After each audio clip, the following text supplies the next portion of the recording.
Hello, welcome to my quarterly reading update for the second quarter of the year. What is it? April through June. Yeah. I read a bunch of books. I finally got out of my reading slump. Talk about all of those books in this video. Thank you for checking it out.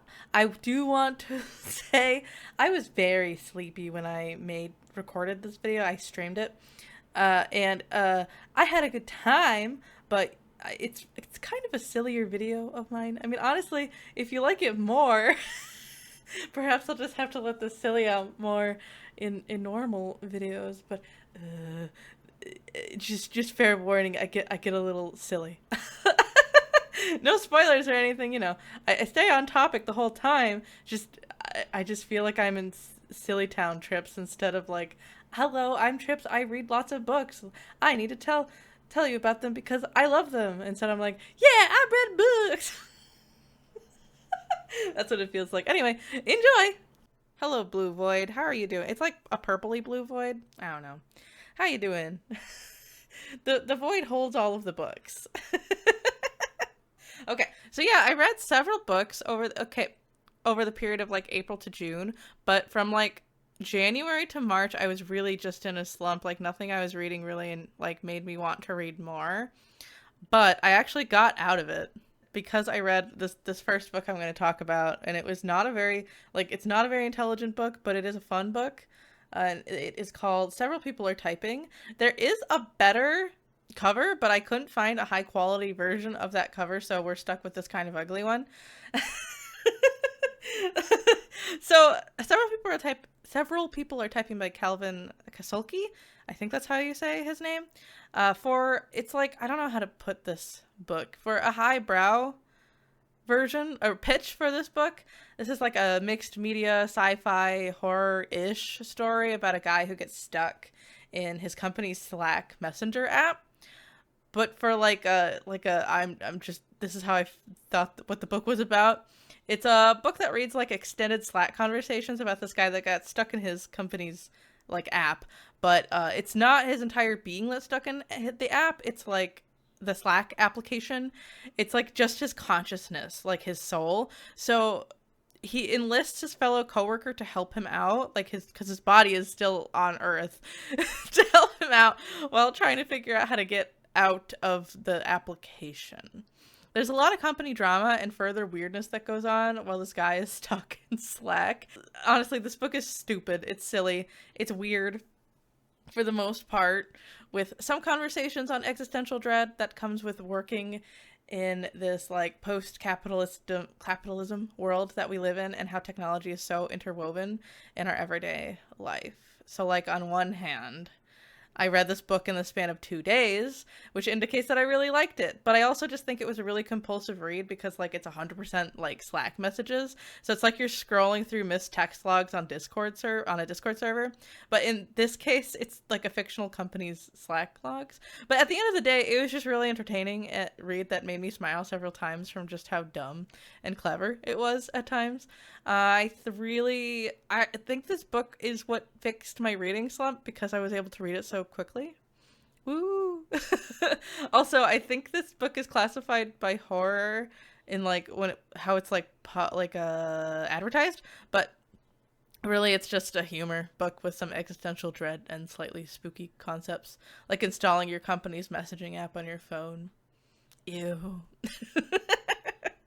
It's like if Dot Hack were set in a corporate workspace. Yeah, kinda. I guess. It's not bad. It's like a great tiny little read. Like if your library has it, go grab it. It's really not a bad book at all. It's just kind of dumb. And there's a character named Trips in it, so there's that. This next book was for a reading challenge. Many of the books I'm about to talk about were for like a reading challenge that I'm going to make a video on. It's on the Hugo Award nominations for 2024. That'll be out sometime very soon as well. Anyway, this book revolves around... It's called Some Desperate Glory. Sorry, I didn't even say that. Wow, I'm sleepy. Some Desperate Glory by Emily Tesh. Oh my gosh. So anyway, this book revolves around Keir, She lives on this station in space, and she is one of the last remaining humans, training to avenge the murder of planet Earth. She is the top of her class. She is good at all things combat-y. She's ready to go be a soldier for her, like, station. When her and her brother get their assignments, things start to go awry. I meant to say awry, sorry. Awry, as her brothers is sent off to certain death, and Kira is also sentenced to an early death. Okay, they're both sent off to death. But Kier is sent off for baby making purposes, and her brother is sent off to, like, I don't know, die in combat early or something like that. Kier is really upset about the situation. She doesn't want to be in the baby making ward for the rest of her life. So she starts to plan her escape from the station with the help of her brother's friend and a captive alien. And then the story gets wild from there, and that's all I can say.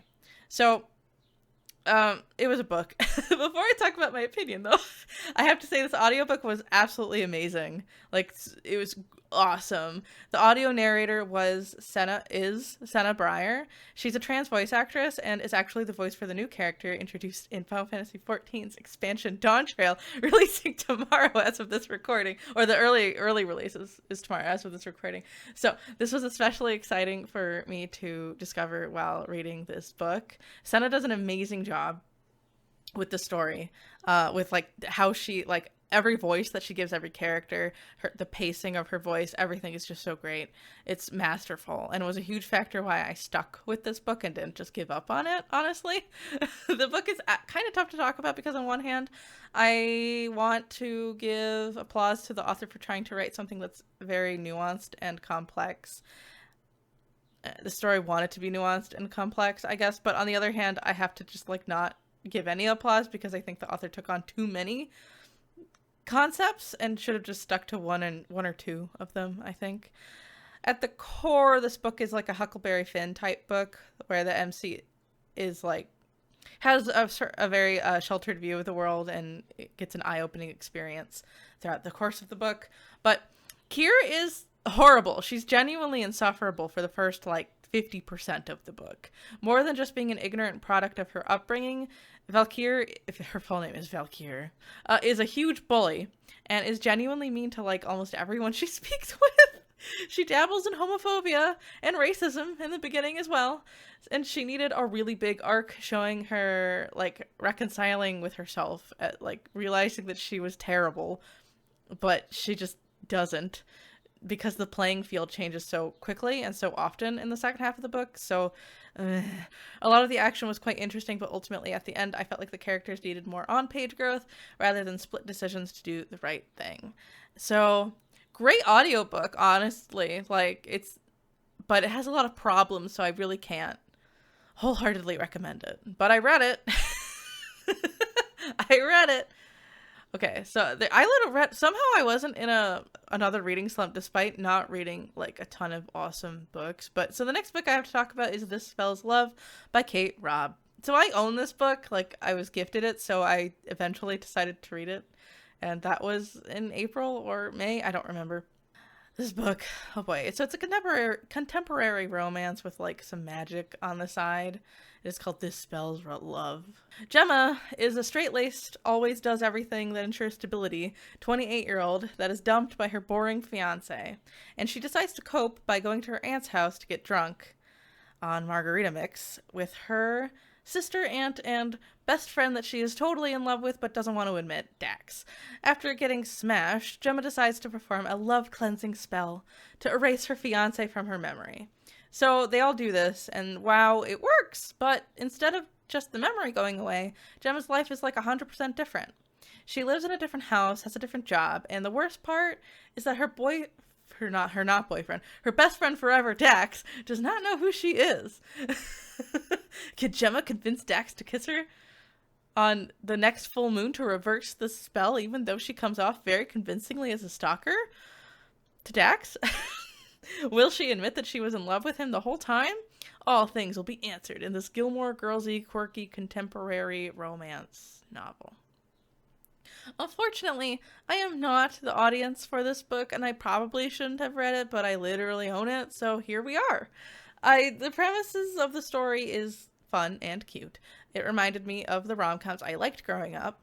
It was very weird how the pros decided to tell me what the people around Gemma are like, rather than have the characters actually do or say anything to prove that this is correct. It felt like I didn't know who any of the characters actually were outside of Frank the spider. At least Frank, this like literal spider, knew who he was. It was a disappointment, but I also can admit that a lot of people are going to like this book. It has a lot of weird moments that I just couldn't overlook. Like, I don't know how Dax just got over thinking that Gemma was like literally her stalker like after 2 weeks. Like if somebody came into my workspace and was like, "Oh God, why did you come through the back door? Why do you have an extra pair of keys? Why do you know exactly every color and every food and my coffee drink order? Are you my stalker?" And then just gets over it in 2 weeks. But I guess that's the glory of being a white cis man or something. I don't know. I don't know. But in any case, if you liked Gilmore Girls, like you're a Lorelai Gilmore stan, you're gonna like this book.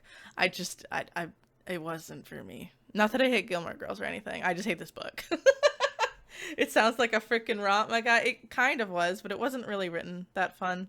So, alas. Next is my yearly Nancy Drew book that I got to read. I was gonna say had to read, but I got to read. So if you're new here, you may not know that Nancy Drew is my special interest, maybe occasional obsession. And so I read Nancy Drew Files number 83, Diamond Deceit by Carolyn Keene. I've read every Nancy Drew novel that inspired each of the 34 Nancy Drew games by her Interactive.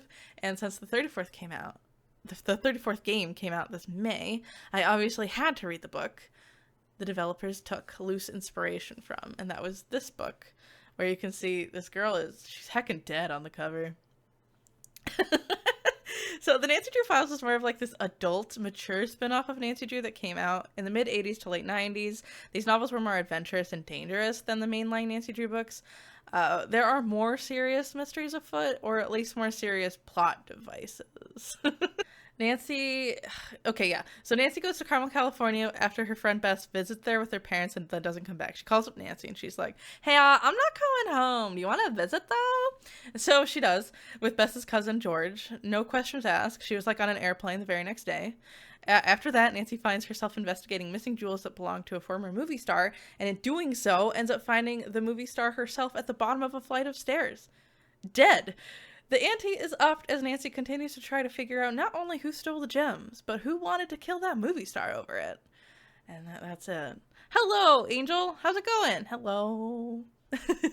While there aren't any glaring issues with this book, although the bar is low for Nancy Drew books, to be quite honest, I've read a lot of them, there was a whole Bess side plot, like a side plot for Bess that was just resolved like, poof, all problems gone. And Nancy didn't really solve the plot on her own. It felt like she was just told the truth of the mystery by all the involved parties just by being in the right place at the right time. But the story had a lot of Nancy in peril, like car accidents, concussions, and even being stranded at sea, sort of. And with some other exciting moments beyond that. I'll give it a fun factor.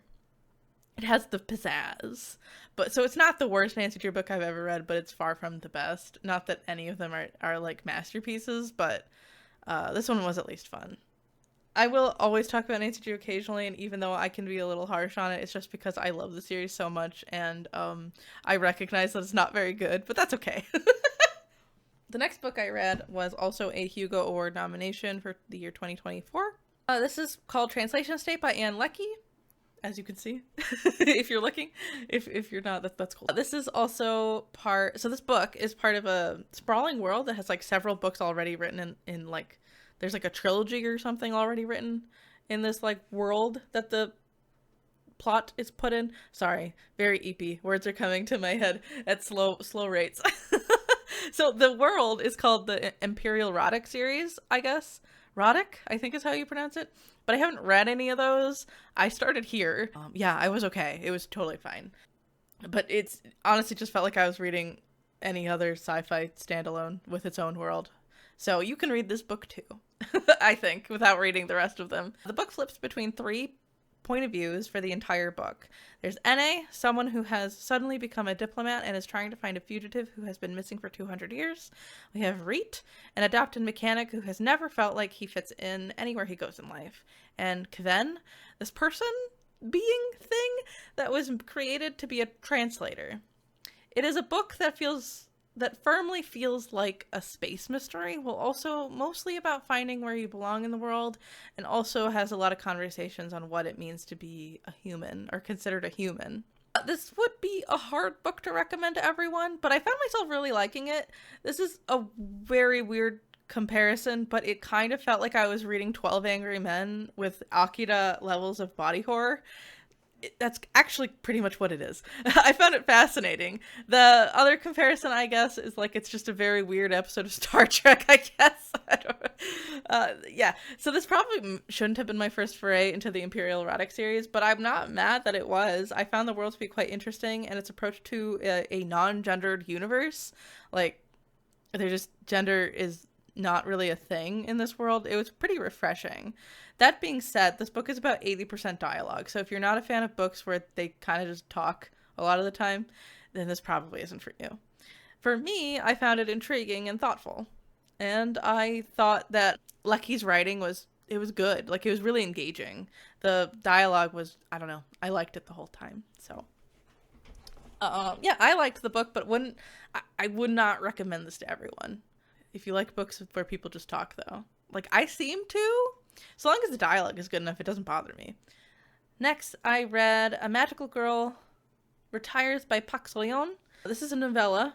It's about a 29-year-old depressed Korean girl drowning in credit card debt after losing her job during the pandemic. She has decided to end it all, but before being able to, she is interrupted by a magical girl, who tells the main character that they are the greatest magical girl of all time. This is an extremely short story, so that's all I'm going to say. But if you like magical girls, if you are a millennial, and even if you're not, you should read this. I've spoken extensively about my opinions on this, as it was our book club pick for May. So go and watch the VOD if you want, like, my deep opinions on it. But to keep it light, this was really solid. It felt like I was watching a Precure All-Stars movie, honestly, or just like any other magical girl movie. It's not too deep, but it does touch on dark topics like climate change, the difficulties of being a woman in society, suicide, and thought, and although it is minor, essay. I had a great time. Basically, I read it in like one sitting. I found Anton Her, the translator of this novella, his commentary at the end to be really well put, and it helped me really reflect on what the book is really about, because it's so short, but I really like it. I love that it blends into the white. I know, I picked the color on purpose. I thought it was great. Then I read Starter Villain by John Scalzi, also for the Hugo Award reading challenge that I gave myself. So this is about Charlie. Charlie is living at his late father's home with two cats named Hera and Persephone, working as a substitute teacher in his hometown because he got divorced and he lost his journalism job recently in the pandemic, I think. He really would like to open a pub in his hometown, but it's not looking like he's got any money to do so. Things aren't going too great for him, but then Charlie's long-lost uncle passes away and leaves him his entire business to Charlie. His business, it's complicated to describe, but basically his business was being a supervillain. Charlie is just a normal dude who suddenly has to deal with talking cats, talking dolphins, his uncle's enemies trying to kill him, but at least he has a lot of money, right? I found this book to be a fun, fish-out-of-water, lighthearted tale, much like Scalzi's book that I read last year, The Kaiju Preservation Society. It was easy to read, the prose is fun, the dialogue is witty, I loved all the pokes at how our world is currently being run, and I especially loved the cats, Hera and Persephone. But I didn't expect a light discussion on the treatment of workers in our modern-day world to really come up. But I guess Charlie is dealing with all these multimillionaires and their complete lack of care for the general population, so I guess it's only natural. But to be honest, this book was not that great for me, personally. Charlie's situation at the beginning was way too relatable. Like, at first I was like, okay, but then the details got more and more similar, and it just kind of made me have this weird like, I had to come to terms with sometimes my life feels like a story, and like, am I really alive? Yeah. But Charlie and I's horrific life events are luckily not very common, so I think most people will have a fun time with this book. A part of me is honestly apologetic towards saying this at all because I know I'm being vague and stuff, but it's nice to get it off my chest, so thank you for your understanding, and to have whoever is listening. If you want a sci-fi popcorn novel about talking cats and modern day villainy, this book is for you. Oh yeah, so normally I don't talk about manhwa when they're not completed, but I'm making an exception because I read 150 chapters of this in a very short period of time, so it counts. IMO, and it's on hiatus, and I don't know when it's coming back, so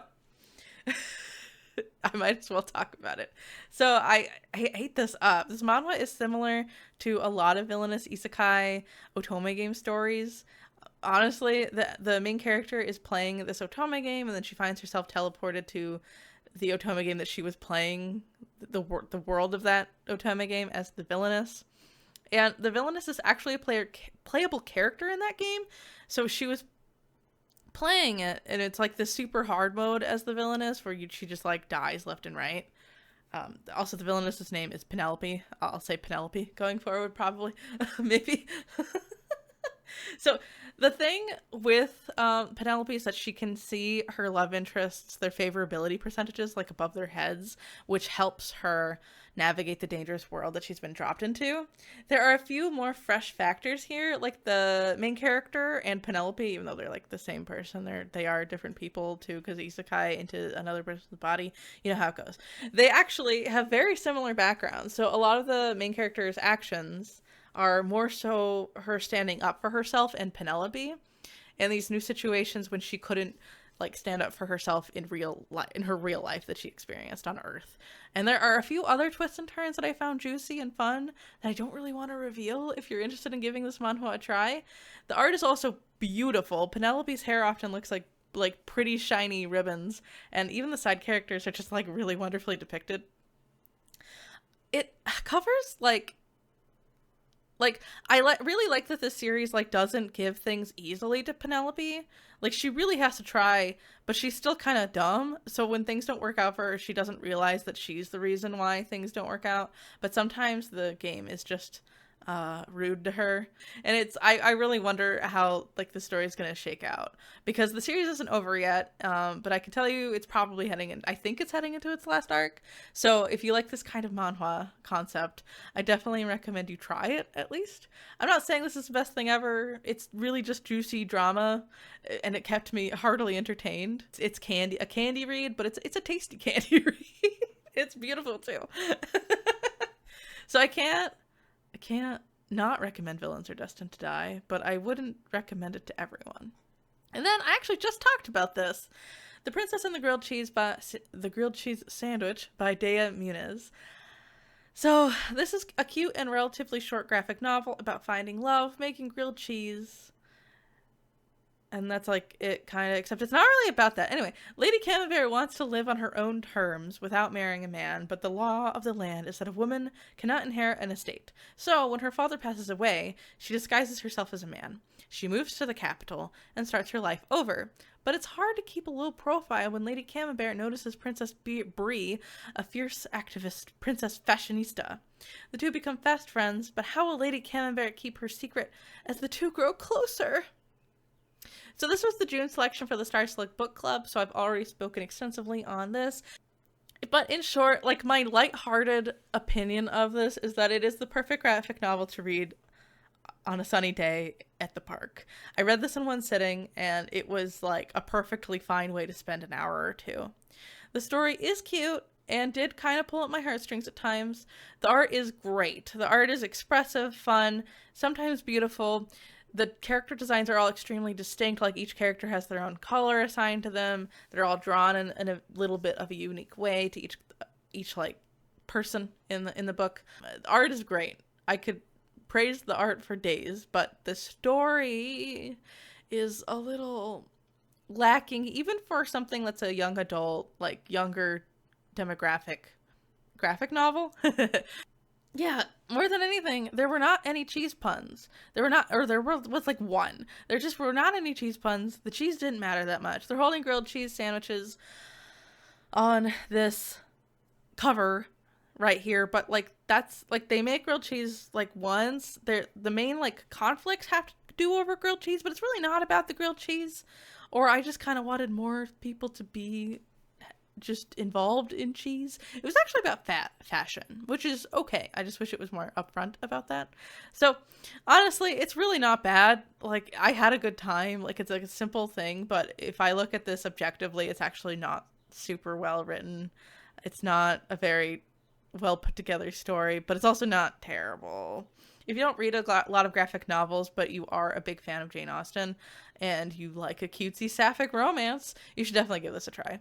But don't expect too much other than pretty art, to be honest. That's me trying to be not too harsh. The VOD has much more harshness than right here, but yeah. Next, I just finished this book. It's called Moonbound by Sloan. It just came out like earlier in June. So the short of it is 11,000 years in the future, and dragons live on the moon. I think that's the tagline the author gave for this book. So what is this book actually about? Ariel is a young boy living in a small village under a wizard's rule. Like many young boys in stories, he is destined to go on a grand adventure and eventually achieve greatness, but before any of that happens, Ariel unknowingly encounters a sentient artificial intelligence chronicler who becomes Ariel's greatest ally and the story's narrator. I really don't want to give too much away about the story, but in my opinion, it has one of the most unique fantasy worlds I've experienced in a long while, and I really had a great time reading it overall. It may be because I think that the author and I are curious about similar things, but this book seemed to have a bit of everything I look for in a novel. Like, it's a story with a weird and fascinating magical world with a lot of discussion on sentience and humanity. It has sprinklings of Arthurian legend and the vibes, or it has like Arthurian legend like sprinklings with the vibe of a Ghibli film, and to a certain degree early JRPGs, I think. It felt like I was reading a story my childhood imagination would have dreamed up. The fact that the narrator is not the main character, or even like a disembodied third voice that we don't know about. It's literally a sentient artificial intelligence thing that has attached to the MC, which made for lush storytelling, honestly, just really fresh storytelling. While the writing also became kind of aware of itself at times. It was just nice to read this kind of, like, the third party narrator is not a disembodied voice. Like, we know who they are. It was just different. Very fun.